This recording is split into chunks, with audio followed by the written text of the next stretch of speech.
Good. So, question for you about the election. We talk a lot on this show about political correctness, and we're not putting up with political correctness. Clearly, Donald Trump isn't putting up with political correctness anymore because of the, saying we're going to say Merry Christmas. We're going to say radical Islam if that's what we think is going on. Our guest right now is Abby Hall, who's a research fellow at the Independent Institute. Abby, good afternoon. Hi, thank you for having me. Absolutely. Thanks for giving us a little bit of time today. This caught my attention when I read the article about the effect that identity politics might have had on this election cycle. I guess first of all, we should probably explain what identity politics are for people who are listening. So basically, this all boils down to what we refer to as ideology. And at the end of the day, ideas matter. They play a very big part. Identity politics basically is talking about politics that go along with a particular set of ideas, or that your identity or a group that you affiliate with is ultimately driving your politics. Yeah, and I would think that we might even have gotten away from that a little bit in this election, because you certainly had people crossing party lines to vote for Donald Trump. You certainly did. There was a lot going on in this election that I think, quite frankly, surprised a lot of people. And one thing was, in fact, that you did have people who did not vote the way that they anticipated. And so the question that people are asking now is, well, why is that the case? Yeah. So, and when we talk about why, it makes me think about whether or not this election was a dislike of the establishment, because you had people voting who hadn't voted before. You had people crossing party lines and voting for Donald Trump who had traditionally voted Democrat. Or was it more of a pushback against political correctness? Because there have to be people on both parties who are a little sick of that. Realistically, it's a combination of both of those things. So you have people who are looking at the way that Washington has been run for seemingly as long as it has been operating, and they're really disliking the things that they're seeing, the corruption that appears to be rampant, the overspending, and things like that, and they're sick of it. On the other hand, too, the political correctness point also undoubtedly plays a part. You have a lot of Americans who are feeling, frankly, distanced from what it is that their political leaders are thinking, and from what, frankly, a lot of other Americans are thinking and feeling as well. Sure they are. When we talk about political correctness, the article that I read on this said that political correctness has its roots in Marxism. And I guess when I really think about it, that doesn't surprise me, because you're trying to influence or change the mindset of a large group of people. So the article that you're referring to is by an individual named Angelo Codevilla. It's called The Rise of Political Correctness. And the argument that he makes is indeed that you can talk about political correctness as having its basis in Marxist thought in the following way. Every form of progressivism, whether we go to the Soviet Union or if we talk about political correctness of the left today, it's all based on some claim of some special quote-unquote scientific knowledge. That is, we know what's wrong with the world and we know how to fix it. And so from this dynamic, you get consistently these adversarial kind of relationships. So you get the haves and the have-nots. Now you have people who are oppressed and the people who are supposedly doing the oppressing. And in each case, what you have are attempts to quash any kind of resistance that goes against this kind of thinking. So the article points out that in the Soviet Union, you had people who were burning churches and killing priests and engaging in mass censorship. Today, what he argues that looks like is something like the following. Anytime you raise a dissenting opinion with regard to something that the progressive left is saying, you're labeled as something nefarious.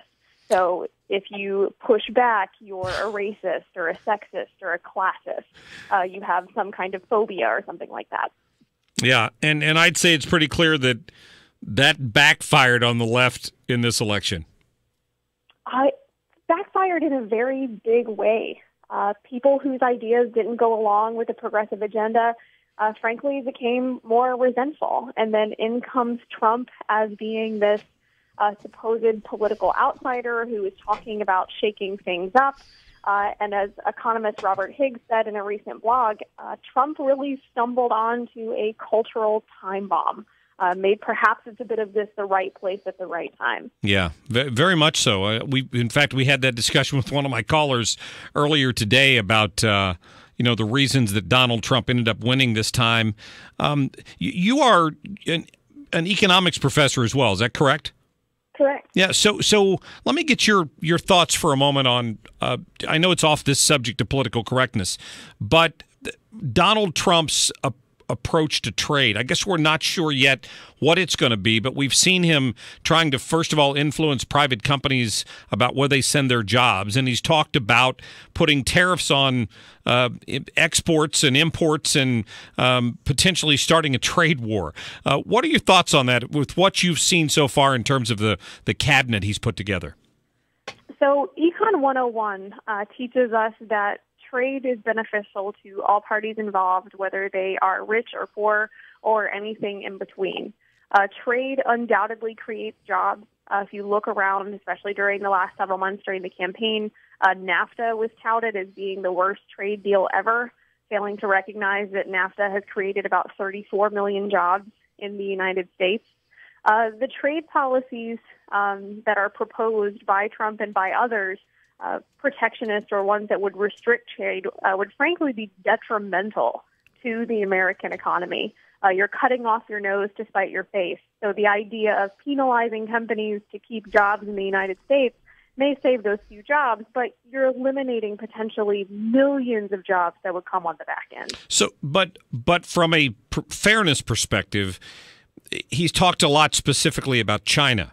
And about how much China puts tariffs on products coming into their country. Do you see Trump as the kind of person who's going to work to level that playing field? To say either, look, you play ball with us and you make the ground a little more level here, or we're going to play some of the same games on our end? I think it's again a question of you'd be potentially cutting off your nose to spite your face.